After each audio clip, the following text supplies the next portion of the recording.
Muy bien, 4 de la tarde. Buenas tardes para todos.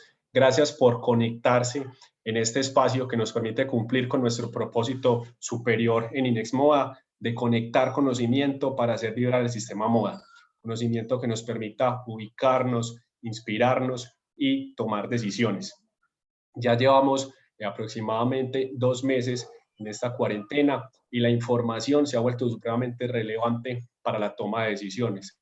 El largo plazo se convirtió en una semana, el corto plazo puede cambiar en cuestión de una noticia que escuchemos en los próximos minutos y por eso se vuelve muy relevante toda esta información. Esta semana vamos a estar hablando sobre todo de materia económica, de materia de consumo. Por eso vamos a estar hoy con Alejandro Escobar, él es el gerente estratégico de Sectorial y aprovecho para invitarlos también el día de mañana al webinar que vamos a tener con Juan Diego Becerra, de Radar, donde va a estar hablando específicamente de consumo. Alejandro es el gerente estratégico de Sectorial, es una empresa que se encarga de monitorear el comportamiento de diferentes sectores de la economía. Vamos a ver que no solamente vamos a hablar de qué está pasando con Sistema Moda, sino que nos permite tener una mirada general de lo que sucede en los diferentes sectores económicos de Colombia, del mundo, en materia de crecimiento económico, pero también de empleo. Entonces, sin más preámbulos, Alejandro, muchas gracias. Bienvenido. Recuerden irnos haciendo las preguntas por Zoom para que al final tengamos una discusión y solucionemos dudas. Entonces, Alejandro, adelante. Juan, muchas gracias por el espacio. Buenas tardes a todos. Básicamente, hace aproximadamente un mes tuvimos la oportunidad de estar en un espacio con ustedes compartiendo qué estaba pasando, cuál en ese momento podrían ser la estimación del impacto económico del efecto del coronavirus frente a Colombia y el mundo. Digamos que cada día que pasa se van presentando diferentes nuevos elementos que hacen repensar un poco cuál va a ser el impacto económico, pero cada vez los datos van siendo un poco más claros de el avance de esta situación y el impacto que está teniendo sobre las diversas actividades. El objetivo es que en este espacio podamos compartir un poco qué está pasando en el mundo, las economías a nivel internacional, cómo se están comportando. De ahí vamos y hacemos un análisis particular en Colombia, cómo las políticas que se están irrigando desde el país están impactando en la dinámica de la economía, qué está pasando en sus sectores y sobre todo al final poder abrir un espacio de poder hacer una pregunta y pensar cuándo podemos empezar a ver una recuperación económica con base en lo que está ocurriendo. Un punto de partida entonces, sé que ustedes deben estar acostumbrados a ver este tipo de información porque es la información que nos llega todos los días sobre qué está pasando en materia de contagios en el mundo. Vamos, este es el dato como amanecimos el día de hoy, con 4,9 millones de personas contagiadas, 1,9 millones de personas recuperadas, 325.000 fallecidos. Y en las gráficas o en las tablas que encuentran en la parte de la derecha, pues están los diferentes países, siendo Estados Unidos el que está en la cabeza en el número de contagios y se empiezan a hablar de nuevos tipos de foco en otros tipos de países, siendo en Latinoamérica uno de los grandes focos lo que es Brasil y los problemas que se está dando incluso con nosotros en la frontera que compartimos con la Amazonía, y otro de los países afectados en Latinoamérica en gran medida está siendo Ecuador. Cuando analizamos estos datos, empezamos a ver esa curva de crecimiento en tasas de contagios que aún no logra normalizarse. Empieza uno a hacer algún tipo de comparación y la comparación pues más reciente con la última pandemia fue H1N1, ¿sí? H1N1 que ocurrió en 2009, que alrededor de 16 meses en los cuales se presentó la pandemia, pues terminó afectando unas 490.000 personas y se llevó la vida de 18.000 personas aproximadamente.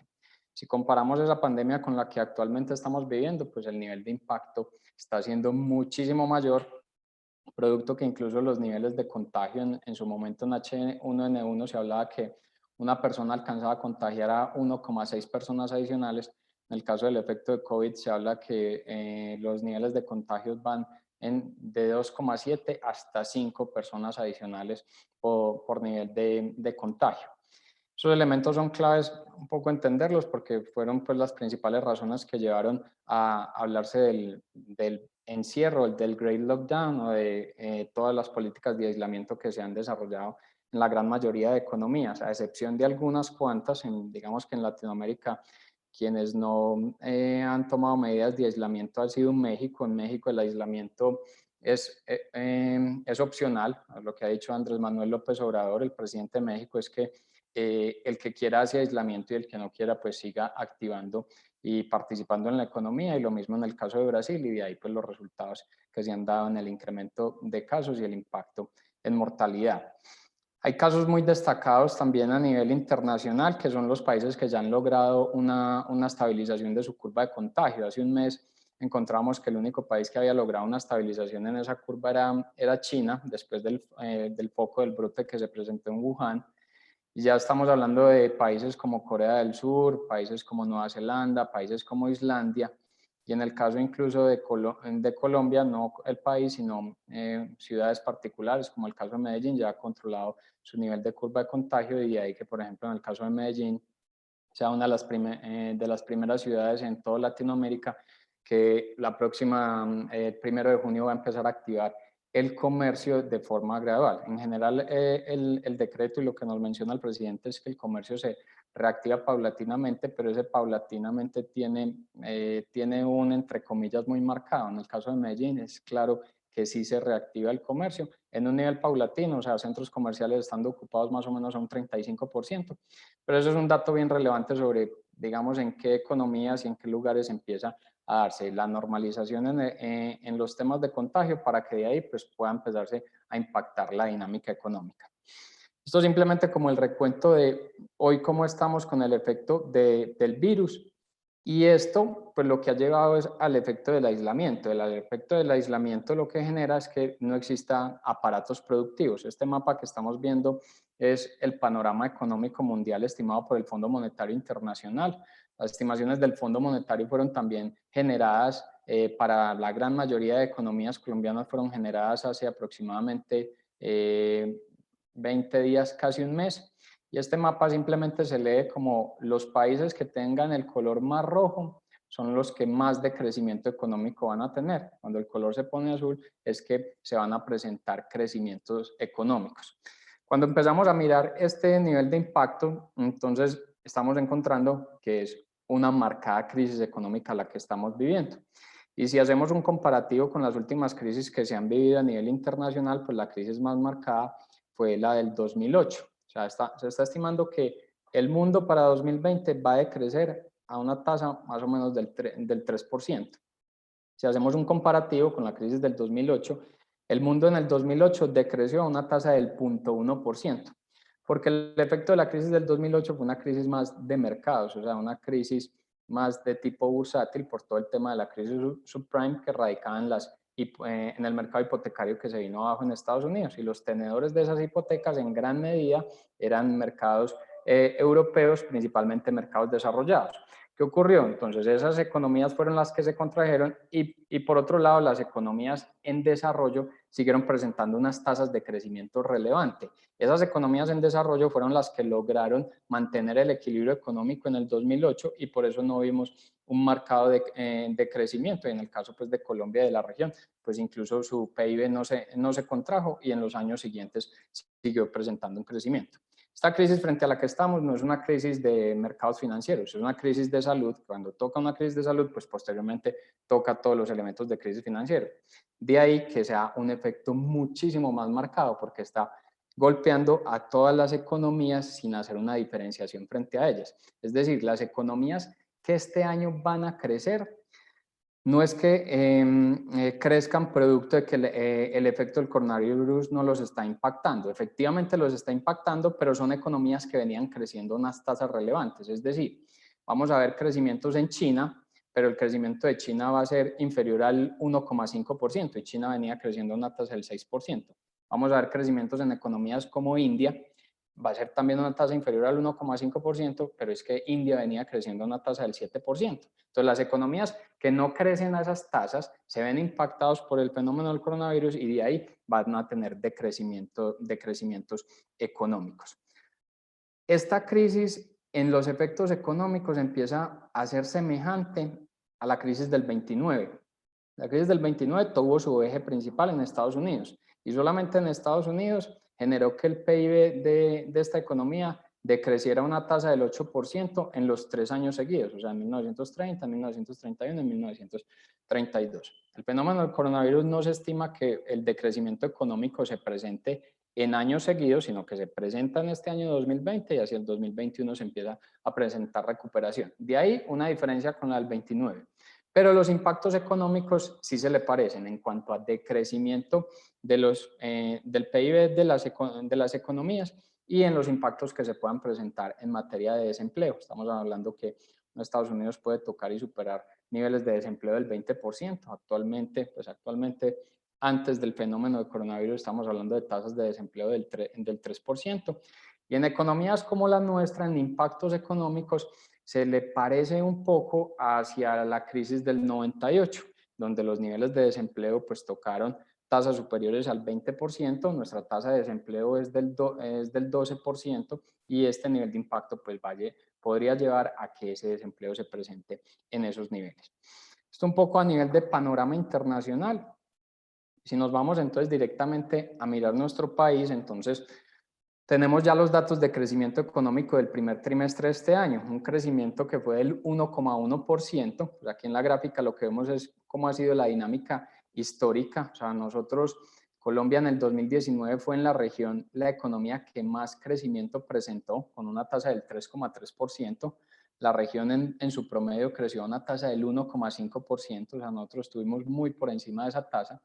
Y uno de los pilares de ese crecimiento de nuestro país fue explicado principalmente por la dinámica del consumidor. O sea, comercio es de los sectores que más participación tiene en nuestro PIB y fue uno de los que mayor jalonamiento generó en su dinámica económica, seguido del comportamiento de sector financiero.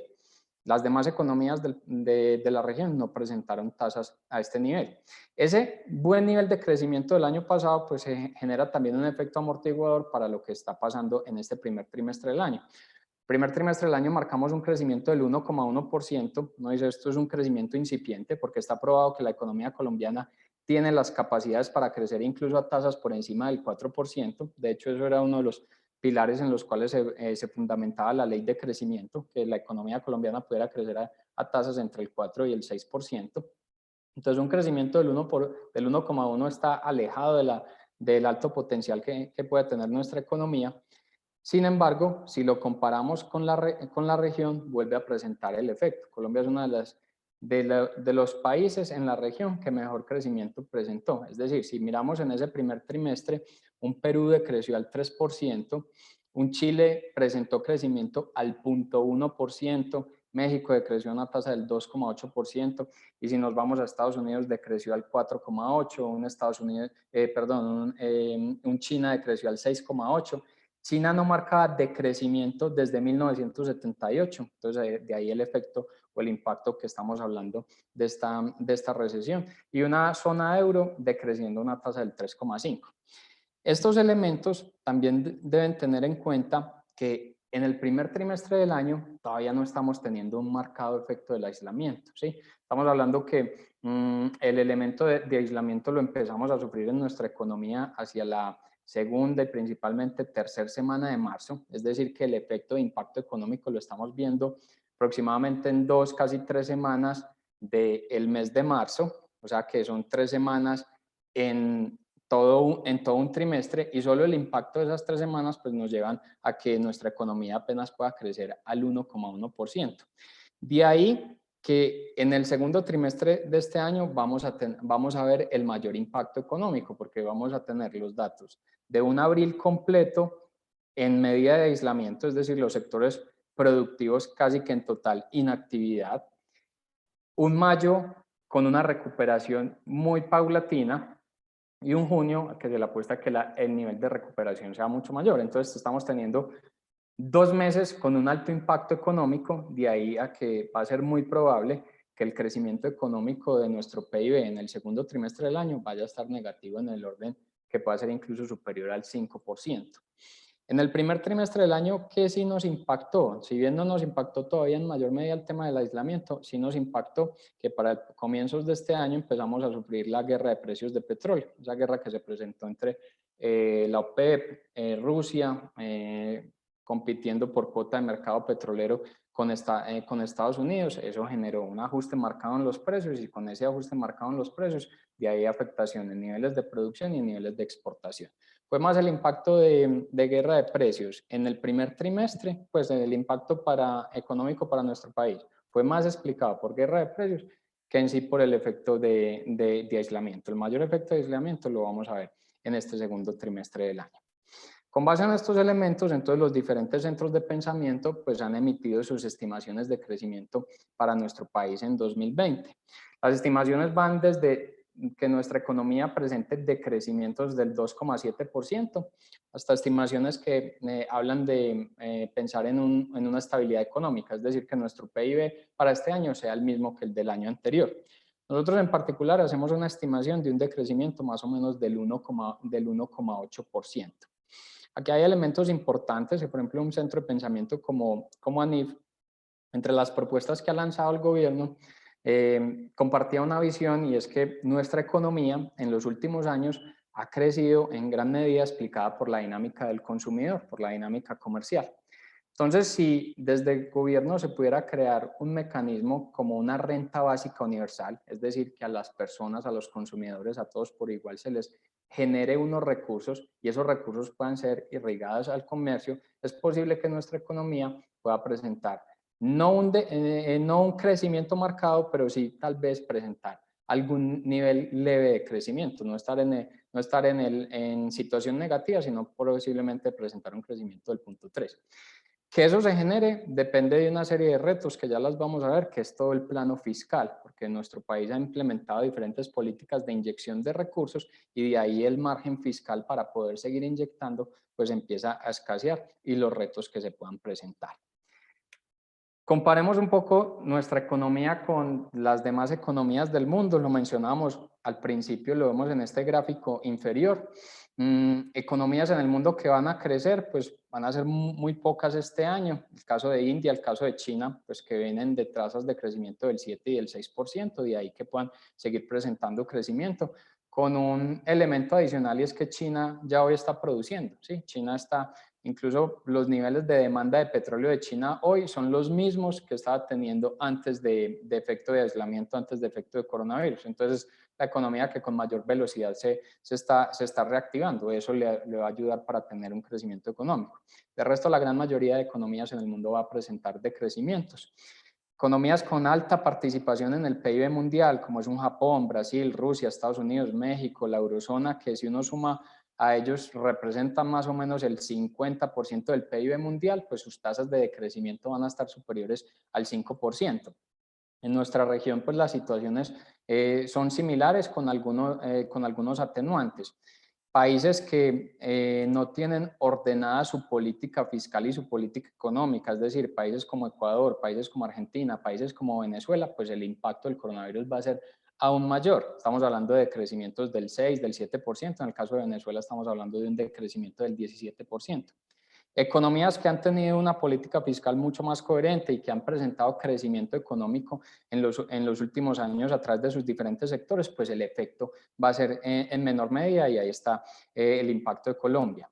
Y hay un caso relevante e interesante que es lo que está pasando con la economía paraguaya. La economía de Paraguay, pues digamos que en su peso a nivel económico global no es mayor, pero es una economía que ha dado un tránsito relevante, dando una mayor participación en sus sectores a la parte agrícola. La parte agrícola en Paraguay ya pesa más o menos el 10% de su economía y se está volviendo el cuarto productor de soya a nivel internacional. En esta situación de coronavirus, las economías que están teniendo una mayor participación de los subsectores de alimentos, de los subsectores agrícolas, pues son los que menores impactos económicos están presentando y por eso vemos que el nivel o la tasa de crecimiento de Paraguay va a estar en el menos 1,5, explicado por la dinámica de su sector agropecuario que dentro de su PIB pesa el 10%. Esto entonces para contextualizar un poco qué nos va a pasar este año, qué estamos viendo a nivel internacional.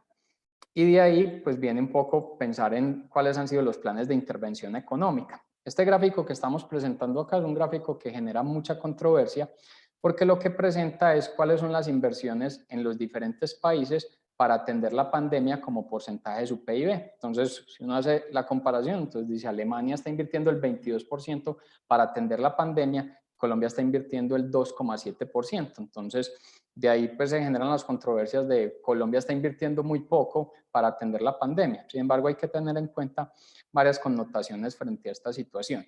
Muchos de estos países que han invertido ese nivel de su PIB para atender la situación del coronavirus no lo han invertido de forma estratégica. Ha sido el resultado de lo que los ha impactado en sus naciones. Es decir, España no es una economía boyante a nivel internacional, no es una economía que crece a grandes tasas, tiene unos problemas fiscales enormes y ha tenido que invertir el 20% de su PIB en el efecto del coronavirus. No porque estratégicamente haya decidido invertir el 20%, sino porque cuando se dio la expansión del fenómeno, recordemos que tocó en marzo a Europa, no había de forma previsible ninguna medida de aislamiento. Entonces los niveles de contagio se dispararon, de ahí los niveles de mortalidad y empezaron a colapsar sus diferentes sistemas de atención en salud. Y de ahí que hayan tenido que invertir ese nivel de su PIB en el efecto del coronavirus. Caso similar le pasa a Reino Unido. Reino Unido es el tercer país con mayores casos a nivel internacional y el caso de Italia, pues que lo hemos seguido de cerca a través de los diferentes medios con la evolución de lo que ha ocurrido. Un caso como Colombia es el resultado de varios elementos. Colombia ha decidido invertir, obviamente, para atender la situación de pandemia, pero fue uno de los países, tal vez en la región, junto con El Salvador, de los países que más rápido actuaron frente al fenómeno, con los cierres de fronteras tanto marítimas, cierres de fronteras aéreas y de ahí cierres de colegios y siendo las economías que más rápido tomaron de decisión de aislar a su población, con el objetivo de que los sistemas de salud se prepararan para que al momento en que empezaran a darse las liberaciones de la población, pues el sistema de salud estuviera preparado para atender el posible nivel de contagio. De ahí que los recursos que haya invertido Colombia hasta el momento en el fenómeno del coronavirus hayan sido menores que a los de otras economías, no porque no lo quiera invertir, sino porque de cierta forma hasta el momento no se ha visto impactado de esa misma manera. De todas formas, se abre la puerta o se abre el elemento, diga, un 2,7% del PIB es suficiente para atender los diferentes elementos de impacto de la pandemia. Pues tal vez el 2,7% en inversión en salud pueda que sea necesario, es decir, invertir en infraestructura para dotar las clínicas, abrir nueva infraestructura, adquirir las dotaciones de las unidades de cuidados intensivos, pero puede verse limitado es para que nuestra economía no tenga los mayores impactos de crecimiento que está presentando, porque si se empieza a identificar en los diferentes sectores, lo vamos a ver con detalle, cómo ya se empiezan a dar los cierres de empresa, se empieza a impactar el nivel de desempleo, entonces de ahí un poco la presión de que ese nivel de porcentaje sobre el PIB se pueda incrementar. ¿Cuál empieza a ser ahí un poco el reto para incrementar esos niveles de porcentajes? Que cuando se atiende este tipo de situaciones, pues esta situación lo que genera a nivel financiero es un impacto, un déficit fiscal. Nosotros venimos de un déficit fiscal que es el 2,2% de nuestro PIB, es decir, 19,4 billones de pesos. Si invertimos ese 2,7% para atender el fenómeno del COVID, eso se debe sumar al déficit fiscal. Y adicionalmente, producto de los diferentes planes, sobre todo en política fiscal, es decir, de aplazar el pago de los impuestos, en política de gobierno de generar elementos de subsidios a las nóminas. Sobre todo el tema de política fiscal lo que hace es que este año pues el país vaya a tener un menor recaudo tributario. Se estima que ese menor recaudo tributario va a ser el 1,2%. Entonces, si sumamos el déficit fiscal del que venimos, le sumamos un menor recaudo tributario y adicionalmente la inversión por el efecto de COVID, pues estamos hablando que este año vamos a estar en un déficit fiscal del 6,1%, un déficit que en la historia reciente no lo habíamos tocado. De hecho, el objetivo es que nuestro déficit fiscal para este año estuviera inferior al 2%. 6% de déficit fiscal, estamos hablando de un hueco de 53,8 billones. Entonces, aquí empiezan los elementos de poner un poco sobre una balanza, es cuál es la velocidad de que la economía pueda inyectar más recursos a su economía, teniendo en cuenta que cada vez se va abriendo más ese hueco y ese déficit fiscal. Esto genera un segundo mensaje y es de dónde se va a cubrir ese déficit. Entonces estamos hablando de 6,1% de déficit, ¿cuáles van a ser las fuentes de financiación? Las fuentes principales es lo que se ha denominado el FOME, el Fondo para Emergencias. Ese Fondo para Emergencias proviene de la liquidación de unos fondos que ya existen. Entonces el Fondo de Ahorro y Estabilización de Precios de Petróleo, el FOMPET. Ahí hay más o menos el 1,4% de esos recursos que vienen del Grupo Bicentenario. El Grupo Bicentenario, recordemos, es este holding que está creando el Estado, que va a agrupar a entidades como el Banco Agrario, como Bancoldex, como Fiducoldex, estas entidades estatales, de ahí que se creen, inyecten recursos, ahí hay 2,6 billones.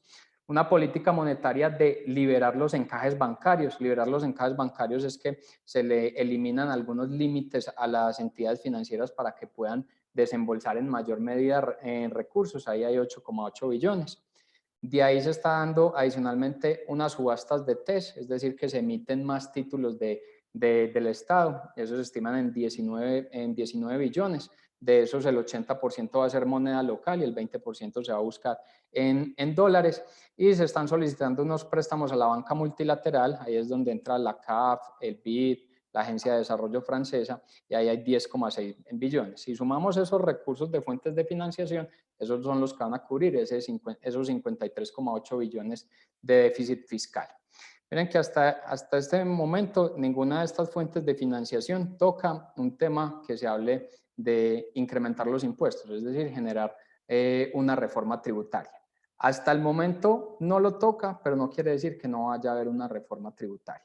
Cuando se presenta este déficit fiscal para el país, sí o sí nosotros nos vamos a enfrentar a una reforma tributaria. Es muy probable que este año no se presente, pero sí el próximo año. Este año la economía se debe concentrar en pasar este fenómeno, tener la salud de su población, paulatinamente ir recuperando su economía, y al momento en que la situación se pueda normalizar, ya sí debe analizar qué va a pasar con su déficit fiscal, porque recordemos también que las calificadoras internacionales ya nos pusieron en el límite de grado de inversión. Es decir, si nos bajan un peldaño nuestra calificación crediticia, nuestros títulos empiezan a ser catalogados como títulos basura en el mercado internacional, y eso pues tiene un efecto marcado también en la inversión extranjera directa, que ha sido incluso una de las fuentes de financiación de nuestro país, porque en medio de la escasez de recursos, la inversión extranjera directa se ha crecido en el transcurso de este año, y eso se ha vuelto un frente de financiación.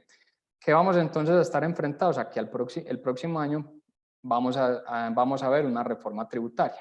¿Cuál va a ser el reto del gobierno? Es qué tipo de reforma tributaria va a ser, porque tiene varios limitantes en este aspecto. Nuestra economía está enfrentando el impacto económico del coronavirus y venía anteriormente de crear una reforma tributaria que se llamó la Ley de Crecimiento. La Ley de Crecimiento tenía como objetivo pues aumentar el crecimiento económico de nuestro país a través de algunas exenciones que pudieran permitir mayor inversión. Entonces, nuestro panorama fiscal, con una economía que no puede crecer y unas exenciones fiscales que ya había establecido, pues se está generando un reto marcado en la parte tributaria. De ahí que esa reforma vamos a ver hacia el próximo año. Entonces, una economía que apenas se va a estar recuperando, y si esa reforma impacta al consumidor, como fue la reforma anterior a la ley de crecimiento que impactó en el tema del IVA, cuando se impacta, por ejemplo, un impuesto como el IVA, que es un impuesto directo al consumo, pues inmediatamente hay una afectación en el crecimiento económico. Para ese momento, cuando se creó esa reforma tributaria, nuestro país estaba creciendo a una tasa más o menos del 2,4. Al año en que se generó la reforma, nuestra economía creció al 1,7. Entonces, vamos a estar enfrentados a una reforma tributaria y vamos a ver cuál es el tipo de reforma que se presenta, porque si nos impacta directamente el tema consumidor es el que ha hecho el jalonamiento del crecimiento económico de nuestro país, entonces ahí podríamos ver un escenario donde la recuperación sea incluso más lenta ante ese nuevo panorama fiscal que podemos empezar a enfrentar el próximo año. Esto un poco cuáles son esos recursos que se han destinado para enfrentar la pandemia. Y de ahí entonces entremos a analizar un poco más en detalle la dinámica económica de nuestro país, pensando en los sectores. Esta matriz, que se llama una matriz de impacto sectorial, lo que presenta o se interpreta de la siguiente forma. En el eje X, de izquierda a derecha, están los sectores que mayor participación tienen dentro de nuestra economía. Entonces, el punto más a la derecha es el sector que mayor participación tiene en nuestra economía. Entonces, actividades inmobiliarias y comercio. Esos son los dos sectores que más participación tienen. Actividades inmobiliarias supera el 10% de nuestro PIB. Comercio solo como comercio, no contando todos los eslabones de encadenamiento, o sea, no, sin meterle turismo, sin meterle restaurantes, o sea, solamente el tema de comercio mayorista y el retail termina pesando alrededor del 8% en nuestro PIB. Entonces, en el eje X vemos, vemos más a la derecha los sectores que mayor participación económica tienen, en el eje X, perdón. Y en el eje Y vemos los eslabones de impacto económico, es decir, lo que está más arriba son los sectores que van a tener un impacto económico extremo, es decir, que ese sector, sus empresas van a presentar decrecimientos económicos. Alto quiere decir que también van a presentar decrecimientos económicos, pero no en la misma medida que extremo. Medio quiere decir que los decrecimientos son muy leves o incluso va a haber estabilidad económica. Moderado es que hay crecimiento económico en menor medida, y los de impacto leve son sectores que están creciendo en la economía. Si hacemos un análisis sobre estos sectores y miramos los que están teniendo un impacto leve, nosotros vemos que en el primer trimestre de este año nuestra economía creció al 1,1%, y en gran medida estuvo explicado por el sector agropecuario. El sector agropecuario, que pesa más del 5% de nuestro PIB, marcó un crecimiento del 6,8%. Entonces, este es uno de los sectores, y como lo mirábamos haciendo el símil con la economía paraguaya, es uno de los sectores que bajo este tipo de situación son los que más nivel de demanda tienen, porque se busca que la población pues mantenga el acceso a los bienes básicos, y uno de los bienes básicos pues termina siendo todo el frente de alimentación. ¿Qué otros sectores han tenido un impacto relevante? Es todo el tema de comunicaciones, con la mayor medida y la mayor demanda de Internet y toda la transición en temas tecnológicos que están debiendo desarrollar empresas y hogares para poderse apropiar a esta nueva forma de trabajo. Compañías desarrolladoras de software están presentando un crecimiento marcado, principalmente las que se dedican a desarrollo de videojuegos, las que se dedican también a crear plataformas educativas, producto del fenómeno que se está presentando en educación. Y lo otro, lo que tiene que ver como comercio electrónico. Comercio electrónico hoy no pesa mucho en nuestra economía es más de retail físico, pero lo que ha hecho esta situación es que cada vez se pueda dinamizar más el frente de comercio electrónico. Esos son los sectores que hoy están apalancando un poco la economía de nuestro país. ¿Qué ocurre entonces cuando vamos a mirar los sectores con un efecto adverso, un efecto alto, un efecto extremo? Si vamos de nuevo más a la derecha, entonces miramos el sector que más participación tiene en nuestra economía, que es actividades inmobiliarias. Actividades inmobiliarias está teniendo un fenómeno de impacto relevante, y es que, por ejemplo, en los últimos datos que emitió FENALCO en la encuesta de arriendo de locales comerciales, estima que más o menos el 49% de las personas que tenían un local pues no pagaron su arrendamiento en ese momento. Condiciones naturales, porque su actividad comercial no puede estar funcionando, pero eso directamente pues va a impactar ese sector de actividades inmobiliarias. Hay otro fenómeno marcado, es que en el sector, sobre todo de oficinas, venía creciendo de una manera importante, apalancada por el mercado de coworking. Los coworking tenían niveles de ocupación en sus oficinas entre el 60 y el 80%. Hoy están operando a tasas inferiores al 15%. Entonces es un sector que también pues ve el impacto económico marcado. Uno de los sectores que también nos pesa mucho en nuestra economía es el comercio retail. Si miramos en los centros comerciales, estamos hablando de 37.000 locales que están actualmente cerrados, y ese cierre pues directamente nos impacta a algunos de los sectores que vemos en el punto extremo. Eso en particular pues todo el efecto del mercado de confecciones, el mercado de moda, donde gran parte de su crecimiento lo explica a través de ese retail. Los actores industriales se explican a través de esa dinámica de comercio. Entonces tener 37.000 locales actualmente cerrados pues directamente tienen el impacto económico que estamos viendo. Las buenas noticias ahí es lo que lo que hemos visto en las últimas semanas, esa reapertura paulatina, que ya empiece a impactar comercio. Pues en el caso particular de Medellín vamos a ver el 1 de junio los centros comerciales abiertos con un nivel de aforo del 35%. Eso es un tema importante, es que no se reactiva al nivel de operación tradicional, sino que tienen todas las condiciones particulares para volver a funcionar. Temas específicos en la ciudad de Medellín, como que las personas que incluso van a visitar los centros comerciales estén inscritos en Medellín Me Cuida, y de ahí que se pueda volver a reactivar paulatinamente el comercio, hoy con un nivel de aforo del 35%. Sectores últimos en abrir, temas de cine, temas de entretenimiento en eventos masivos. Sin embargo, vuelvo y cito el caso de Medellín porque es bien interesante. De hecho, el caso de Medellín es citado a nivel internacionalmente como de los mejores casos en que ha tratado la pandemia. Incluso Medellín es comparado con Corea del Sur en muchos de los elementos tecnológicos que ha desarrollado.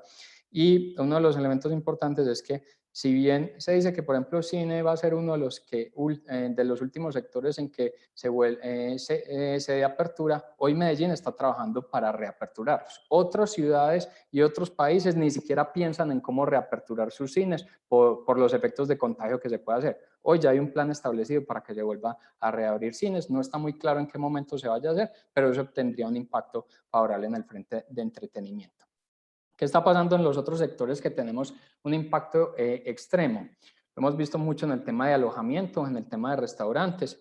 Restaurantes, estimadamente, también ha sido uno de los ecosistemas más golpeados. Con datos de Acodres estamos hablando que hay más o menos en el país 90.000 establecimientos de restaurantes. De esos ya 22.000 anunciaron su cierre de puertas, entraron a un proceso de liquidación producto de la situación que se está presentando. Se han dado algunas medidas como implementar servicios, bien sea vía domicilios y otros como el take-out, que es que el restaurante puede abrir, la persona va a tomar su pedido y se retira, pero resulta que de todo el ecosistema de restaurantes, apenas el 20% estaba preparado para atender masivamente el tema de domicilios. Y con ese nivel, pues incluso muchos no les es suficiente para cubrir sus costos fijos y de ahí entrar a los procesos de cierre. Sectores que pesan mucho desde nuestra economía, como un tema de petróleo y gas, muy visto desde las exportaciones, ha estado explicado principalmente por el fenómeno de menor ajuste en precios, porque todas las economías están paradas y entonces hay menor consumo en los niveles energéticos, y de ahí pues el impacto que se presenta.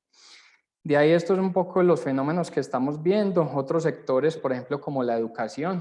En nuestro país tenemos 300 instituciones de educación superior. De esas 300 instituciones, más o menos el 15% tenía elementos listos para hacer educación virtual. Entonces, los efectos de pivote en modelo de negocio que están haciendo para poder incursionar en temas de virtualidad, pero ya está anunciado que hacia el segundo semestre, si la situación pues se mantiene bajo virtualidad, se va a presentar una marcada deserción estudiantil, y de ahí que la educación pues también se vea afectada. Todo esto que les comparto, hombre, este es el panorama negativo que ha presentado las economías, no solo en Colombia, sino a nivel internacional.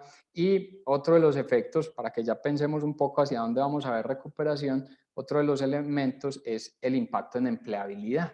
Entonces, la gráfica que vemos a la izquierda es cuál es el nivel de desempleo que tiene Colombia, ¿sí? Colombia, que venía pues de tasas de un dígito, de inferiores al 10%, pues a marzo nos marca un nivel de desempleo del 12,2%.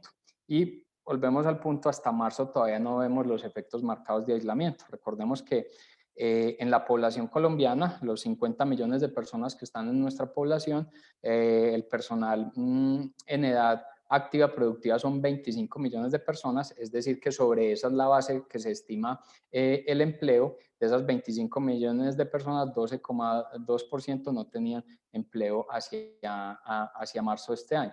Hay algunas estimaciones, según el impacto económico que está presentando el fenómeno, es que puede que lleguemos a 5 millones de personas sin empleo. Entonces, de ahí que podamos presentar tasas de desempleo superiores al 20%, y eso los retos que a nivel económico presenta. Y simplemente para poner un ejemplo, a partir del empleo, pues el ejemplo directo es que empleo genera consumo, consumo genera comercio, y ahí se genera el encadenamiento en los demás sectores. Pero, por ejemplo, en un sector también particular como el sector salud, que es hoy el principal eslabón sobre el cual tiene su atención Colombia. Un sector salud se financia en gran medida por las personas empleadas, es el régimen contributivo. O sea, esas personas empleadas, parte de su salario, pues lo entregan al sector salud para mantener los recursos del mismo. Si se incrementan los niveles de desempleo, pues los recursos para el sistema de salud pues van a empezar a escasear y de ahí también se genere un impacto económico. ¿Cuáles son los sectores que mayor impacto se están viendo en materia de desempleo? En impacto alto vemos turismo, hoteles, restaurantes, transporte, el efecto de entretenimiento y el efecto de comercio minorista. Ese ecosistema, estamos hablando de 7,4 millones de empleos, que son aproximadamente 6,3 billones de pesos, y ahí la media de salarios de 850.000 pesos. Hablamos de un impacto medio, es la industria no alimentaria, la minería, la construcción, el comercio mayorista, y hay 4,1 millones de empleos. Y en el impacto bajo, que es el tema de comunicaciones, los servicios públicos, la agroindustria y la salud, ahí hay un ecosistema de 10,9 millones de empleos. Ahí es donde hay riesgos bajos. En el tema de la industria no alimentaria es donde vemos un riesgo medio, el impacto alto en lo que veíamos anteriormente con la matriz, y estos los fenómenos que puede generar en recursos. Ahora bien, este entonces ha sido todo el impacto que hemos visto, que se ha presentado, sectores de impacto alto que incluso han visto su nivel de actividades reducidas al 80%, pero entonces pensemos un poco, bueno, esta situación, hasta dónde va a ir o cuál es el efecto de poder empezar a ver algún nivel de recuperación. Se ha hablado mucho del tema de las vacunas, ¿sí? Y creo que se vuelve ya un poco, hasta de cierta forma, un tema repetitivo, el efecto de la vacuna. Frente a eso hay que entender un elemento importante, es cuáles son las fases en las que se pueden desarrollar las vacunas, y básicamente son 4 fases. Una fase, ustedes lo ven en el mapa, una fase P, que es una fase previa, que es básicamente cuando se identifica algún tipo de medicamento y empieza a ser testeado en animales, y si ese testeo sale favorable, pues entra a una fase 1, que es son unos testeos iniciales en laboratorio. Cuando se comprueba que ahí hay efectividad, pasa a una fase 2, donde se da en mayor medida testeos en humanos y se busca comprobar la seguridad de la vacuna. Y de ahí pasa a una etapa final, que es la etapa 3, donde ya se comprobó que la vacuna es efectiva en humanos y ya se empieza a analizar son los efectos secundarios. Hasta el momento ninguna vacuna está en una fase 3 de desarrollo. Las más desarrolladas están en una fase 2. Esta semana tuvimos una muy buena noticia, que es la vacuna que está produciendo Estados Unidos a través del laboratorio Moderna, que ya mostró resultados favorables en la fase 2 y anuncia la entrada en una fase 3 hacia julio de este año. Si Moderna entra a fase 3 en julio de este año, quiere decir que la vacuna estaría disponible hacia finales de este año, y ya de ahí entran son los retos de dispersión a la población. Con esto lo que quiero decir es que este es un poco el panorama de cómo va el avance en estas vacunas, pero una recuperación económica no puede estar basada en que salga la vacuna, porque entonces estaríamos hablando que vamos a ver una recuperación, es más hacia el próximo año, entonces las economías van a seguir decreciendo marcadamente en los meses que siguen. Lo que se debe trabajar en todos estos meses son los tratamientos, porque ya hay tratamientos que han mostrado que tienen cierto nivel de efectividad, y todo el tema de tener identificada la curva de contagio para que las poblaciones que ya están identificadas pues se pueda seguir restableciendo su actividad operativa, y de ahí pues puedan contribuir al desarrollo y recuperación económica.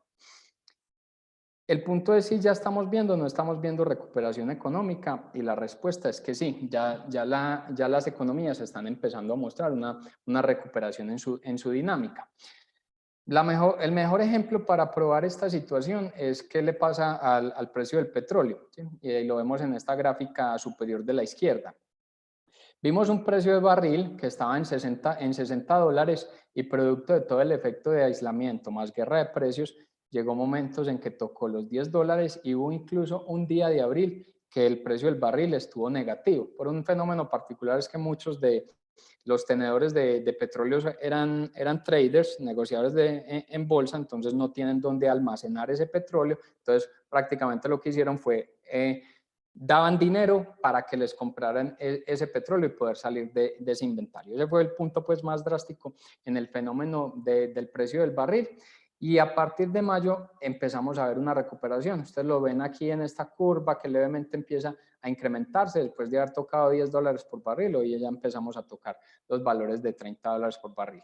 ¿Cuándo qué empieza a mostrar eso? Es que los niveles de oferta que hay en petróleo ya empiezan a ser demandados, entonces los precios empiezan a mejorar. Todavía estamos muy alejados de los precios de estabilidad o en los que estábamos anteriormente, que eran $60 por barril, pero simplemente como un punto de referencia, Ecopetrol genera punto de equilibrio después de $30 por barril. Entonces, si mantenemos unos precios superiores a ese nivel, pues la principal empresa de nuestro país, de las cuales vienen unos recursos importantes en regalías y unos importantes recursos a nivel fiscal, pues empieza a presentar mejores resultados.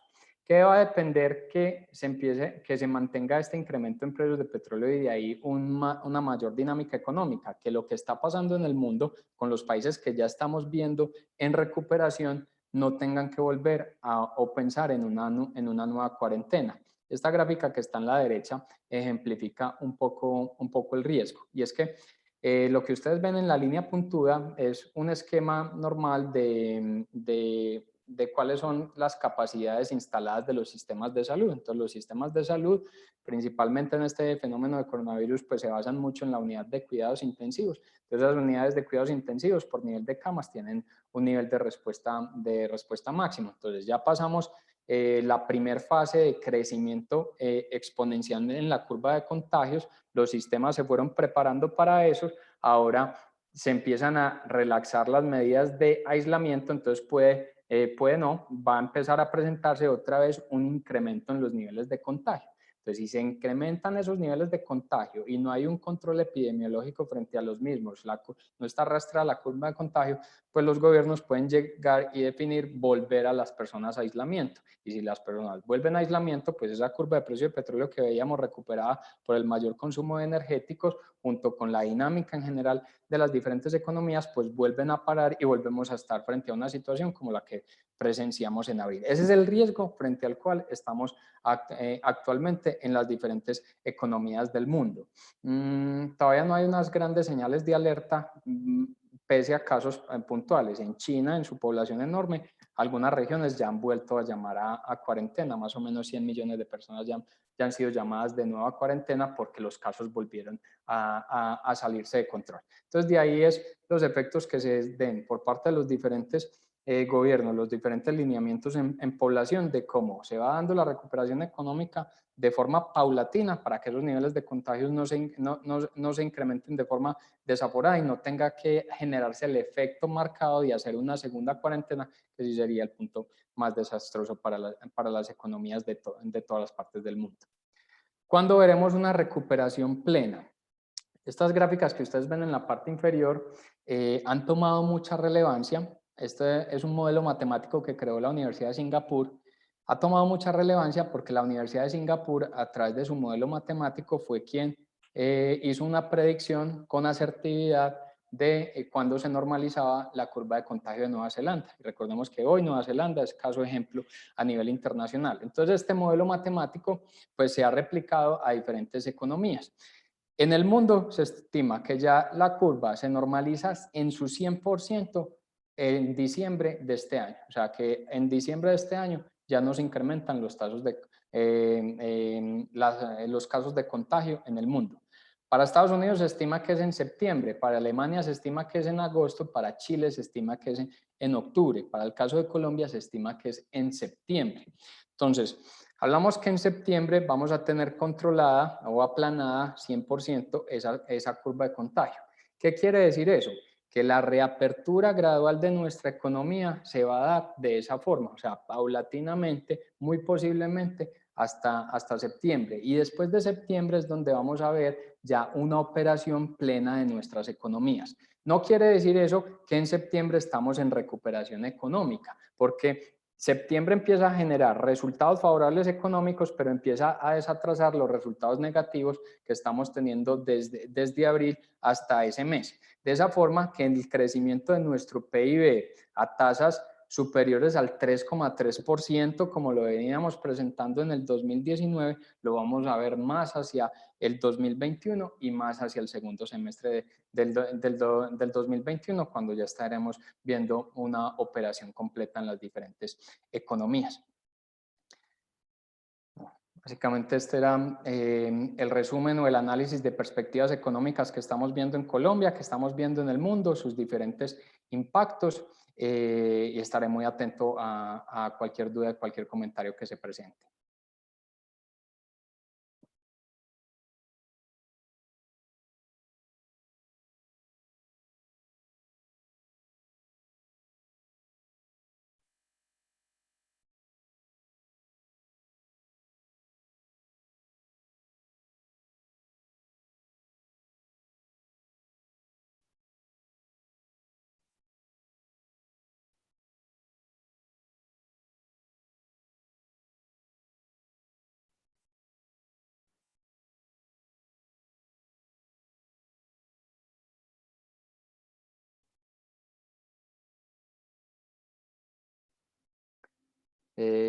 No sé, Juan, si se presentan preguntas. Muy bien, Alejandro, muchas gracias por compartirnos tu información. Vamos a pasar a esa ronda de preguntas. Primero que todo, les compartí ahí en el chat de web del Zoom el link de mañana para conectarse con el webinar de consumo. Y quiero comenzar con una pregunta que nos realiza John Ocampo Nahar. Él nos pregunta sobre la fuente de información, de dónde salen esas fuentes para cubrir el déficit fiscal.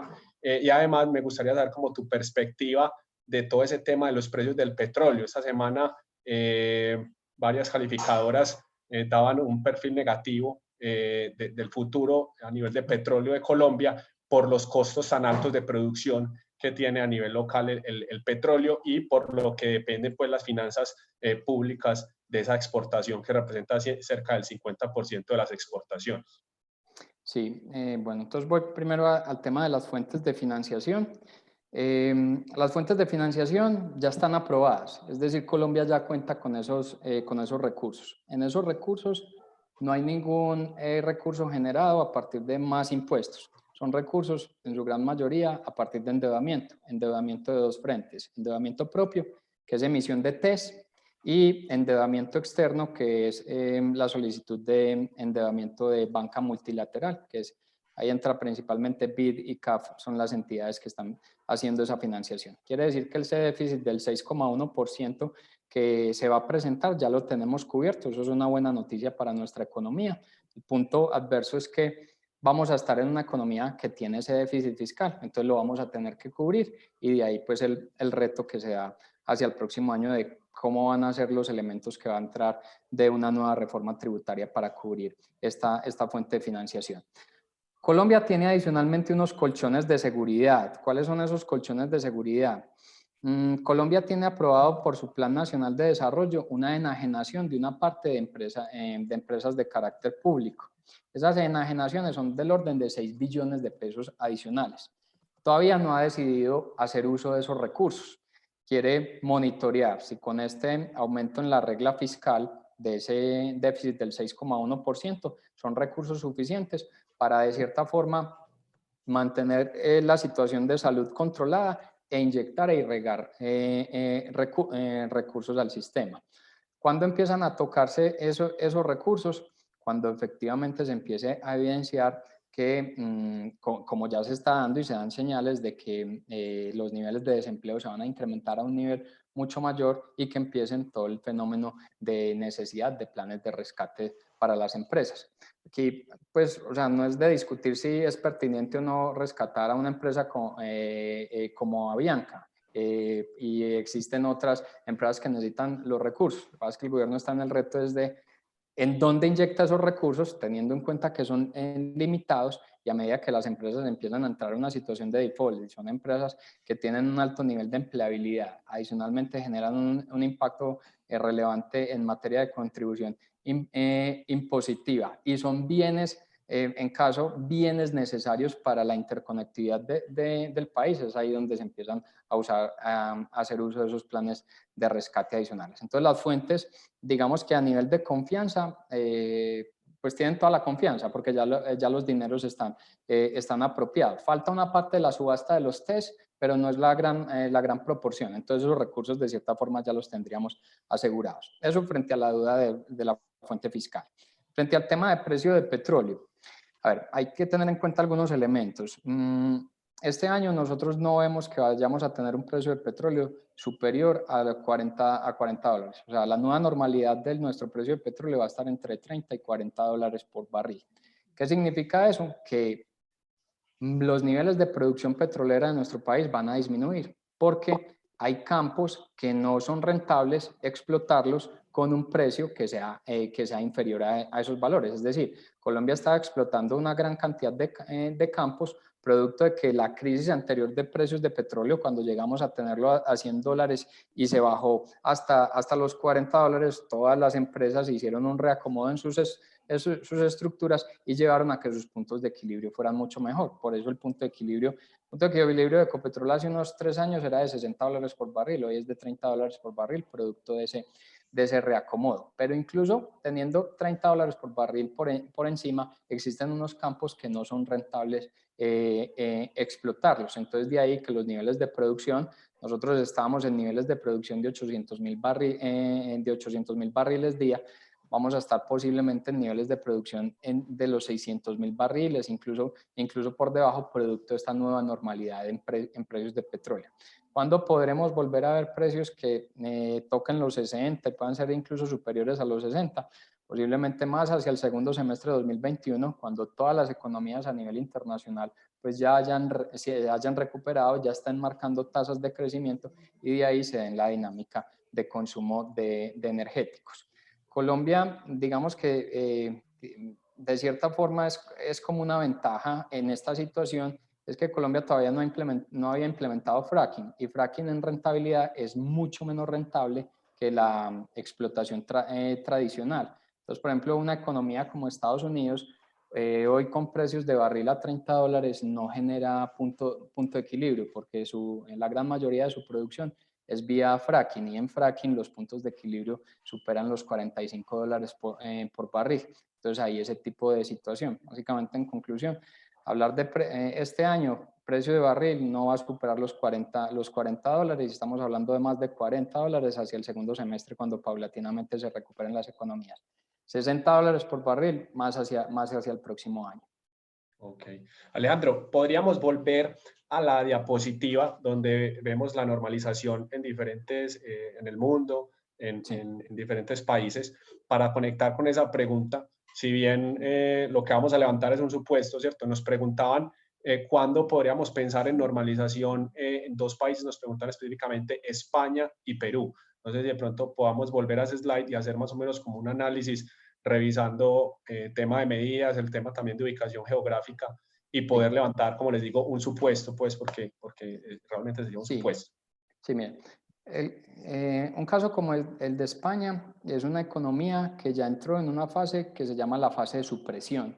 La fase de supresión quiere decir que ya se estimó que el pico de contagios ya ocurrió, o sea, ya tocó su máximo nivel de contagios y las tasas a las que siguen creciendo los contagios pues son menores a lo que se presentaban históricamente. Es decir, que en esa curva, si miramos en estas gráficas como esta especie de curva normal, ya tocó el pico, entonces ya entra a la fase de supresión, es ir erradicando la enfermedad. Caso de España, en tiempos, según lo que estima también la Universidad de Singapur, es en tiempos muy similares a un caso como el de Alemania, es decir, que hacia agosto esté estimado un 100% digamos, de la normalización de la curva de contagio.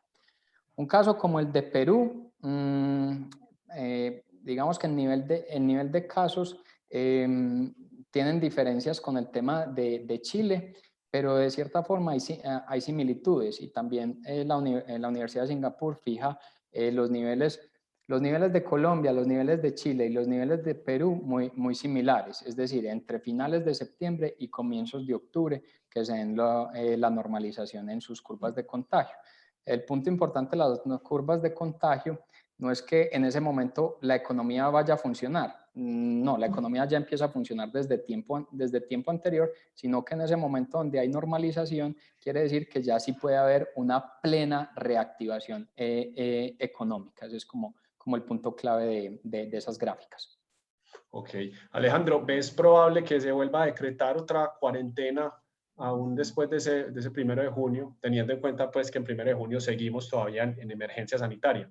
Sí, es muy temprano para decirlo. Recordemos que la emergencia sanitaria, o sea, estamos en cuarentena hasta finales pues, de mayo y vamos a estar en emergencia sanitaria hasta todo agosto. ¿Qué quiere decir que hay emergencia sanitaria hasta todo agosto? Es que las medidas de cuidado van a ser muy marcadas durante todos estos meses. Entonces va a depender mucho un poco del juicio de todos nosotros, de la población. Es decir, las empresas que su back office puede mantenerlo en teletrabajo, que lo pueda seguir manteniendo en teletrabajo.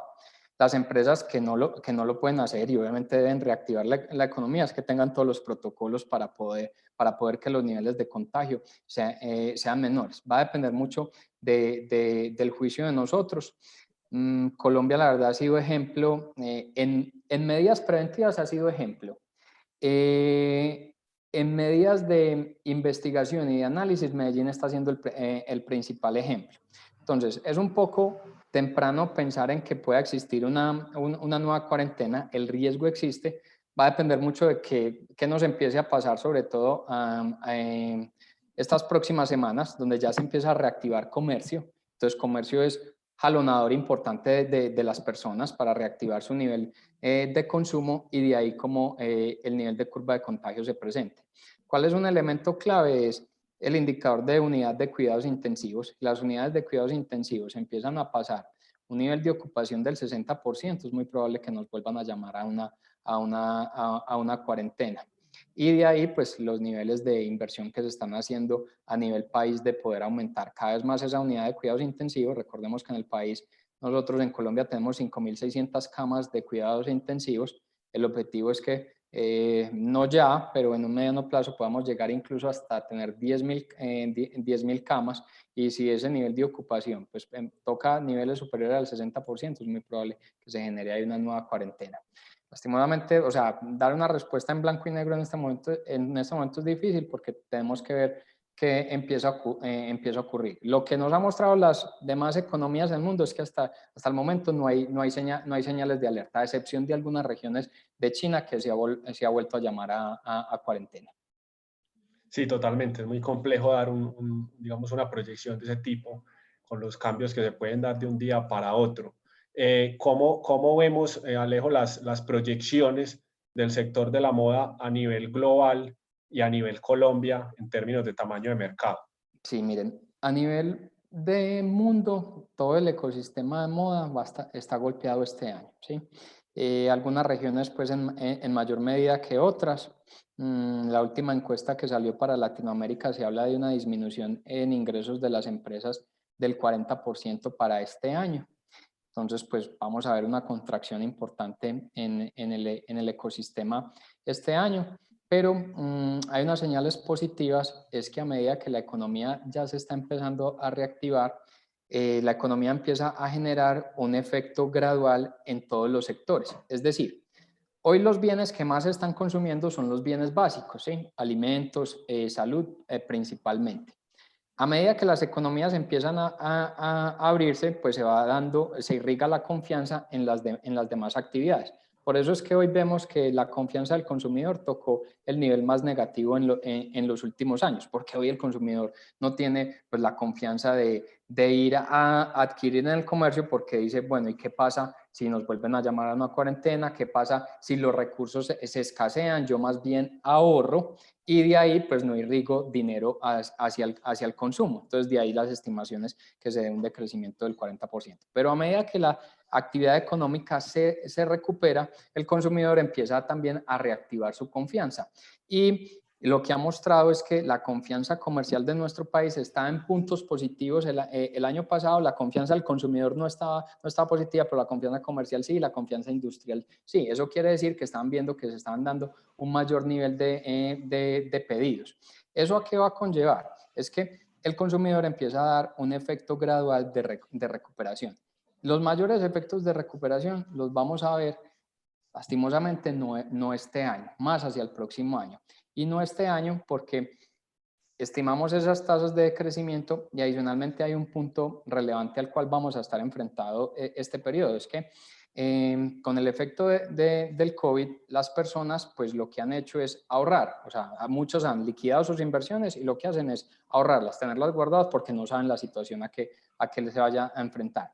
Entonces, meses pico para el comercio, para el consumo, para el ecosistema moda, que es noviembre y que es diciembre, vamos a ver niveles de actividad mucho mayores, obviamente, a lo que estamos viendo en el transcurso de este año, pero va a ser incluso inferiores a lo que registramos el año pasado, porque aún no está reactivada la confianza del consumidor.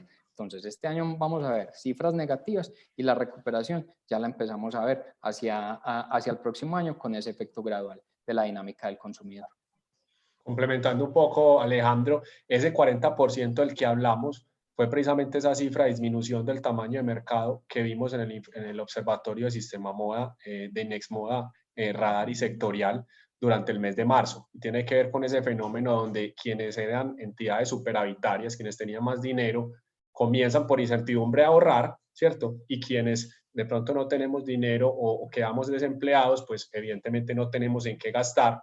El gasto se concentra especialmente en las canastas de alimentos, todo el tema de salud y de hogar, y eso hace que disminuya ese nivel de participación de esa canasta en el bolsillo. Históricamente ha sido el 4% del bolsillo de los hogares, en marzo llegó un 2%, lo que nos llevó incluso a pronosticar que durante abril iba a ser de un 0.8%, finalmente el comportamiento fue de 1.2%, quiere decir que el tema de madres siempre impactó dentro del panorama tan negativo, siempre le ayudó un poquito, pero es una realidad de que la cual se está reasignando el gasto a lo que es más esencial, por un lado, y que por otro lado, para las empresas de nuestro sector es muy difícil todas o hacer ropa de protección o todas montarse en un formato de canal digital o de electrónico, cuando la participación de ese canal en Colombia era apenas del 4%.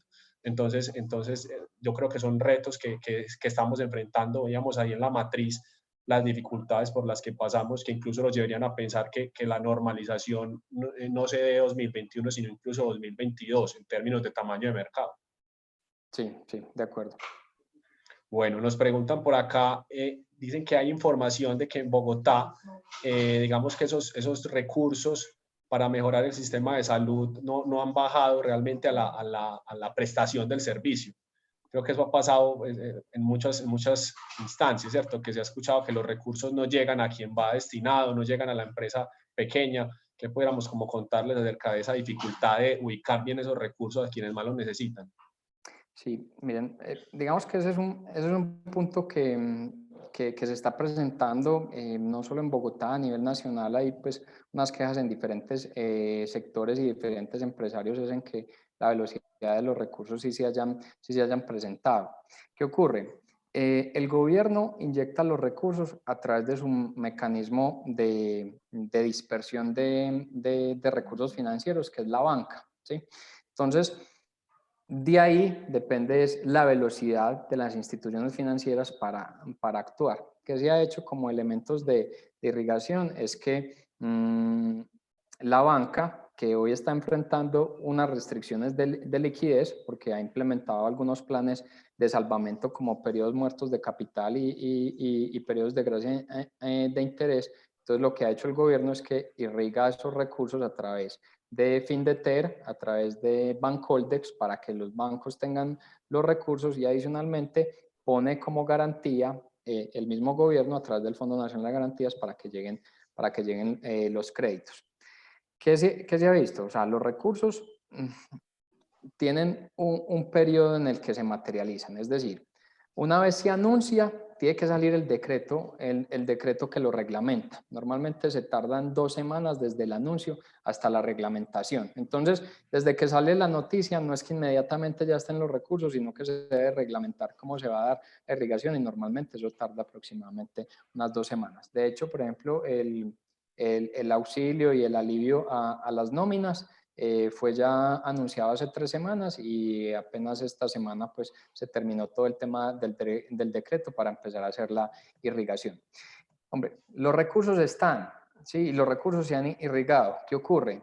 Esos recursos pues también tienen una escasez, entonces la velocidad en la que llegan los actores y las empresas a demandar esos recursos, algunos los han capturado y otros no los han alcanzado a capturar.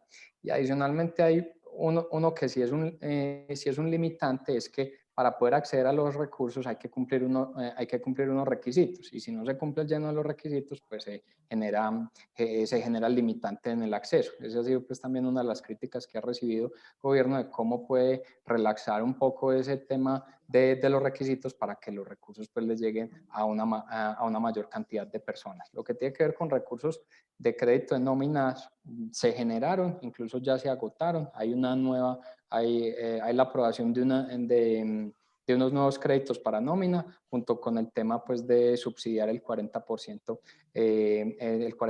de las nóminas. Y ahora se está empezando a discutir es qué va a pasar con el tema de las primas de mitad de año, si el gobierno se iba a entrar a subsidiarlas o si posiblemente se dé un desplazamiento en el calendario de pagos. Entonces, un elemento ahí muy clave es el nivel de cercanía que tienen las empresas con su institución financiera, porque el recurso no llega directamente del gobierno a la empresa, sino que se irriga a través de la institución financiera. Y el nivel de cercanía y velocidad que tengan las empresas con la institución financiera va a ser la clave para poder capturar ese dinero. Ok. Claudia Garcés nos pregunta que cómo vemos el impacto al mercado de artesanías o al sector de artesanías después de la reapertura. Sí, se parece mucho al sistema moda, sí, o sea, es un mercado que ha crecido en los últimos años, muy atraído en gran medida. A ver, tiene dos impactos y lastimosamente son impactos negativos, es que se parece mucho al tema de sistema moda porque lo dinamiza el consumidor local, pero también lo dinamiza el consumidor internacional, ¿sí?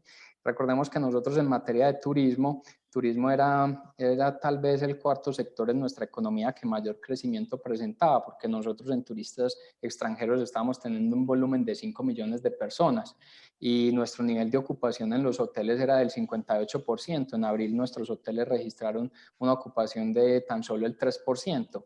Y volver a ver la presencia de extranjeros o ese volumen de extranjeros en nuestro país a las tasas que estaban incrementándose va a estar muy ralentizada. De hecho, las aerolíneas cuando empiecen a funcionar, lo último que se va a abrir son vuelos internacionales y fuera de eso se ha hecho encuestas a nivel aeronáutico y las personas dicen que una vez ya esté liberada la cuarentena se van a tardar entre 2 y 4 meses para volver a montar en avión. Pues han decidido ellos directamente que no vuelven a montar en avión entre 2 y 4 meses por el nivel de contagio. Entonces el subsector de artesanías va a estar empezando a dar una recuperación gradual con la reapertura que ahorita empezamos a ver de comercio, en mayor medida hacia septiembre, pero muy desde el consumidor local.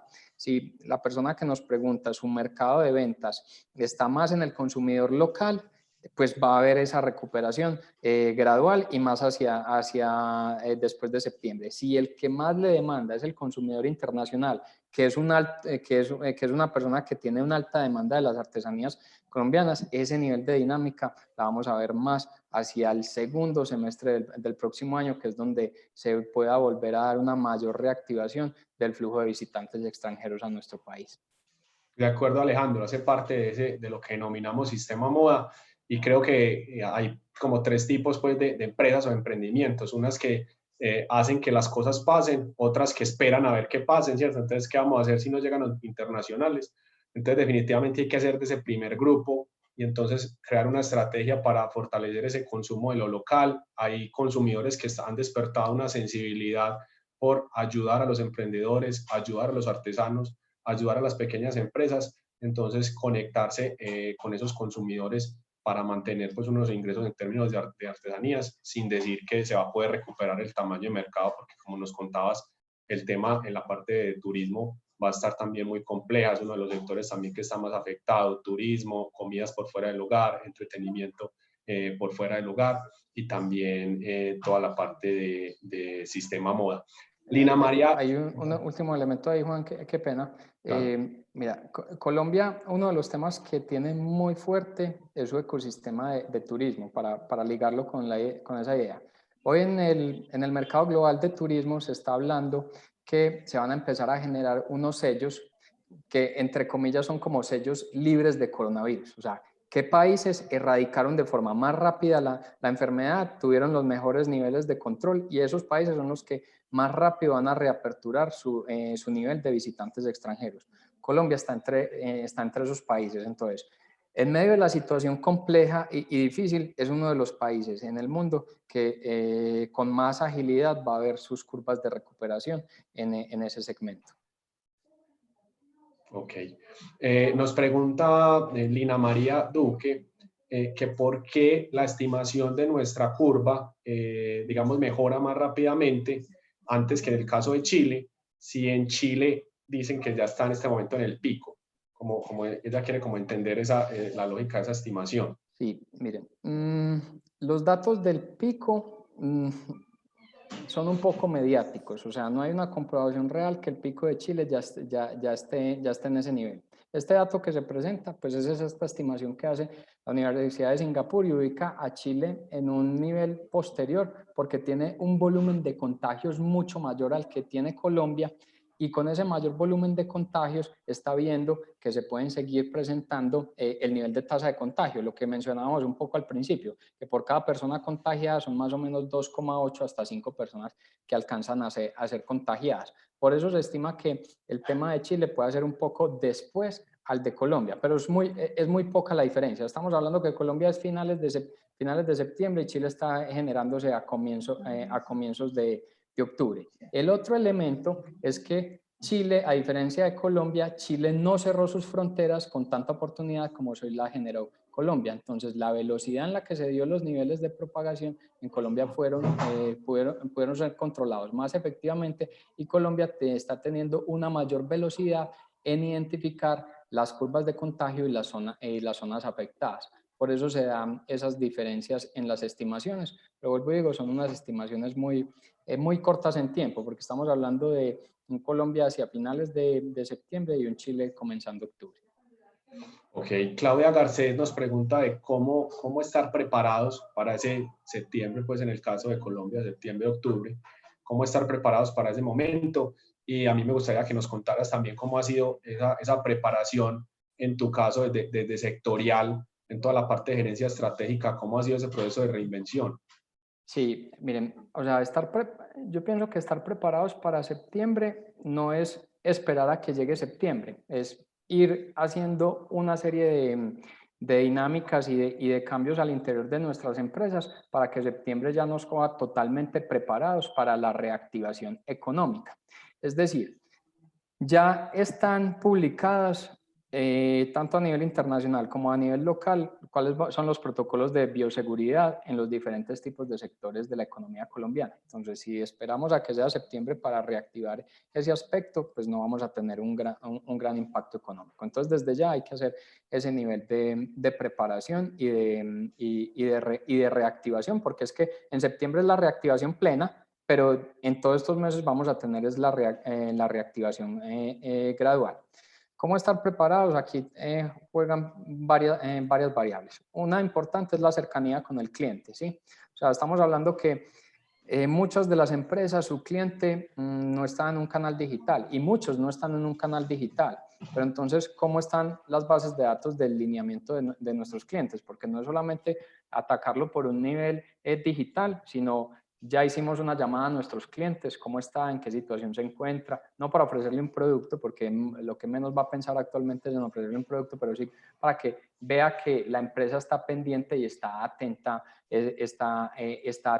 a ellos porque ese va a ser el consumidor que cuando se reactive pues va a ir a nuestra empresa a tocarlo directamente. Entonces son varios elementos. El otro elemento es todo un tema de I+D. Yo creo que dentro de los pocos elementos que uno podría decir que son buenos de este efecto de la pandemia ha sido la aceleración de la disrupción tecnológica en todas las empresas.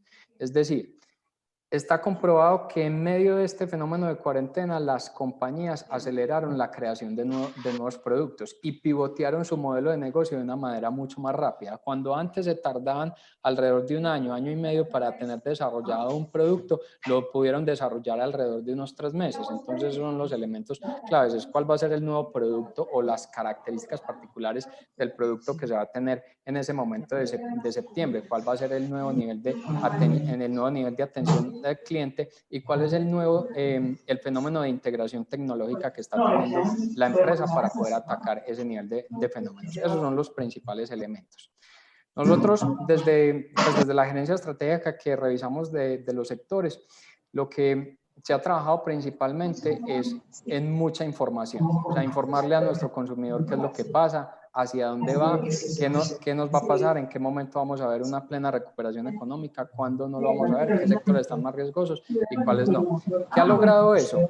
Y pues ya simplemente lo hago como una recomendación personal desde lo que hemos hecho desde sectorial, es que mucho contenido y traduzcas de contenido a producto lo hemos entregado de forma gratuita, ¿sí? Eso que ha permitido es que el cliente esté muy fidelizado con la marca y eso está pasando en diferentes sectores. Es que se puede entregar de forma gratuita o de forma de valor agregado para que ese consumidor que hoy está cautivo, está asustado por lo que está pasando, a medida que se va reactivando, en el que primero va a pensar pues, en esa marca o en ese actor que estuvo cercano a él durante este tiempo. Esos son los principales elementos. Disrupción tecnológica, y en esa disrupción tecnológica el último elemento que se me escapaba es, esto ha acelerado también el desarrollo de nuevos productos como el tema de apropiación de tecnología y entonces hablamos un poco más de tecnología de cuarta revolución industrial. En nuestro ecosistema, en el ecosistema moda, pues tenemos una gran cantidad de compañías con una base industrial. Esas compañías de base industrial, uno de los elementos claves que ya está empezando a acelerar en todos los países del mundo es impresión 3D. O sea, cómo impresión 3D nos va a ayudar que ahora cuando la actividad se reacomode, empiece a mejorar, pues nuestros niveles de ventas no van a ser los mismos niveles de ventas anteriores, pero como a través de elementos como impresión 3D podemos estar reduciendo muy posiblemente desperdicios, muy posiblemente acelerar o mejorar los niveles de productividad y de ahí que con un menor nivel de ventas que vamos a ir recuperando, pues nuestros niveles de márgenes y de rentabilidad se puedan restablecer. Ese es el momento también para que las empresas hagan esa revisión detallada de sus plantas. Muchas empresas no han hecho todo el elemento de revisión detallada de sus plantas y de sus procesos porque venían funcionando de buena forma. Este es el momento para poder reactivar las mejoras en tecnología al interior de plantas porque eso se traduce en mejores niveles de rentabilidad ante una demanda que va a estar contraída y que se va a recuperar paulatinamente. Exacto.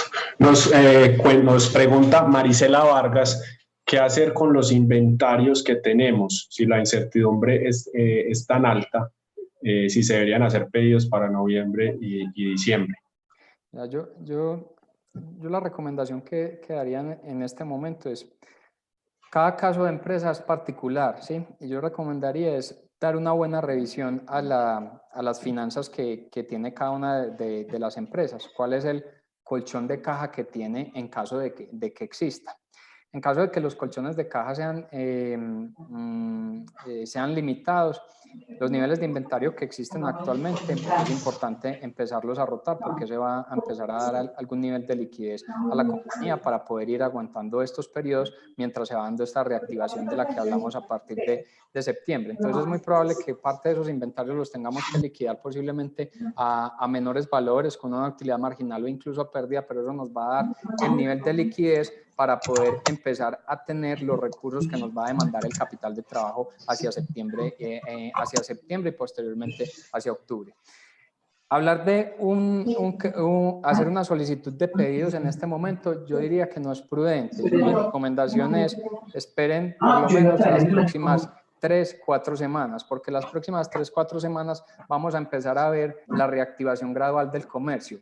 Con la reactivación gradual del comercio vamos a poder identificar cuál es el nivel de apetito que está teniendo el consumidor ahora que empieza a salir del aislamiento. Entonces eso nos va a empezar a mostrar cuál es el nivel de rotación de inventario que vamos a ir teniendo y ahí poder fijar la política de pedidos hacia el segundo semestre. Si el punto que es prudente recomendar es que los niveles de pedidos de cara hacia el segundo semestre comparado con el nivel de 2019 sí van a ser menores y deben ser menores por lo que mencionábamos anteriormente, es que apenas vamos a ir viendo la recuperación paulatina del consumidor. Entonces hacia diciembre no vamos a ver la recuperación plena del consumidor, sino que va a estar más hacia el 2021. Entonces en conclusión son 3 elementos. Los inventarios actuales, poder ir materializándolo con cierto nivel margen de utilidad, algunos incluso pérdidas para ir recuperando algún nivel de liquidez para prepararnos a las demandas de capital de trabajo que vamos a ver posteriores a septiembre. Pedidos de cara a fin de año, todavía no hacerlos, esperar las próximas 4 semanas que vamos a ver cómo se va a ir comportando el consumidor. Y al momento en que estamos viendo esa recuperación del consumidor, efectivamente generar los pedidos, pero posiblemente en niveles inferiores a los que se tenían del año 2019, porque la recuperación del consumidor la estamos viendo plenamente más hacia el 2021, perdón. De acuerdo, Alejandro, teniendo en cuenta que sí, necesitaríamos más información de cada empresa, conocer esos niveles de inventario, conocer el producto en el cual está. También, digamos, dentro de toda esta crisis, digamos que hubiera sido aún más negativo para nuestro sector, para nuestro sistema, si esto hubiera sido en segundo semestre, ¿sí? Porque recordemos que nosotros tenemos momentos muy altos, ahora no solamente desde noviembre, sino incluso desde octubre. El Halloween pasado se comportó muy bien por todo el tema de los disfraces. Entonces, octubre, noviembre, ni hablar diciembre, enero todavía se comporta bien por el tema de la temporada escolar, y precisamente estos meses donde igual la situación está muy compleja son los que históricamente no son los más altos, vuelve y levanta el consumo durante madres, y ahí en el segundo pico que tiene, que es hacia las vacaciones de mitad de año. Entonces también como tener eso en cuenta, que paulatinamente te vaya dando esa normalización, digamos que habrá una demanda de productos para ese segundo semestre, especialmente esos 3 meses finales del año, que han sido históricamente los de más demanda. Dale, Ale. Juan, y un último elemento es que una señal muy positiva para la economía colombiana es que elementos como el instituto definir y decidir hacer Colombia Moda bajo esta nueva revolución del tema digital, eso le da una buena señal al consumidor.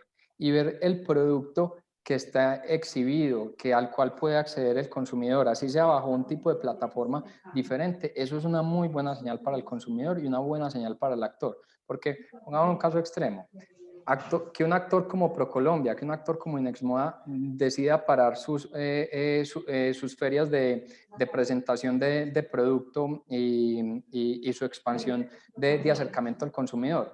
Veríamos antes un declive mucho más marcado de la dinámica del consumidor hacia el segundo semestre. Entonces es un elemento que también le incide favorablemente, y producto de eso es que incluso el nivel de inversión extranjera directa en nuestro país sigue incrementándose, porque el nivel de confianza, si bien es menor, no es un nivel de desconfianza en la economía de nuestro país. Exacto, ese fue uno de los elementos, Alejandro, que pensamos a la hora de mantener la feria, pero adaptándonos a este nuevo formato. Y es que analizábamos, finalmente nuestros actores no han desaparecido, lo que ha cambiado es la forma en la que tenemos que ayudarlos a satisfacer sus necesidades, a resolver esos problemas, y sobre todo lo que nos cuentas, pues, de enviar también un mensaje de no solo de más que esperanza, de mostrar que las cosas se pueden hacer bien. Para nosotros también ha sido un reto, pero de ahí también lo importante que es tener espacios y presupuesto para la investigación y desarrollo. Y era un proceso de reinvención que incluso se venía haciendo desde septiembre del año pasado, y cuando sucede esto lo que hacemos es acelerar ese proceso. Entonces me parece muy, muy importante ahora que tocas ese tema, porque la confianza del consumidor va a ser fundamental para que nos volvamos a recuperar gracias a la parte del consumo y del comercio. Bueno, siendo las 5:28 de la tarde, Alejandro, Muchas gracias por acompañarnos en este espacio. Alejandro Escobar, gerente y fundador de Sectorial, contador, especialista en gerencia de marketing, también tiene un MBA y parte del observatorio de Sistema Moda. Recuerden que este webinar está montado en nuestro canal de YouTube junto a diferentes espacios que hemos estado compartiendo con ustedes. De hecho, Alejandro nos había acompañado hace unas semanas, entonces es muy bueno ir evaluando también cómo va evolucionando todo el tema en materia económica. Alejo, quedas entonces con el espacio para que te despidas de todos los empresarios que nos acompañaron en esta tarde y nos vemos mañana a las 4 de la tarde por el link que les compartí en el chat del seminario. Adelante, Alejo. No, a todos muchas gracias por el espacio. Creo que la información puede ser de utilidad para el día a día que están enfrentando en sus empresas. Y el último mensaje que tengo es que el impacto adverso económico ya lo sufrimos y ese fue el impacto que vivimos en abril. A partir de ahora lo que estamos viendo es la recuperación paulatina y los mejores niveles que vamos a estar presenciando en este segundo semestre que ya vamos a empezar a enfrentar. Muchísimas gracias y un feliz día para todos. Muchas gracias, Alejandro Escobar, Juan Fernando Loaiza, conectando conocimiento para hacer vibrar el sistema MOA. Hasta luego y que estén muy bien. Gracias.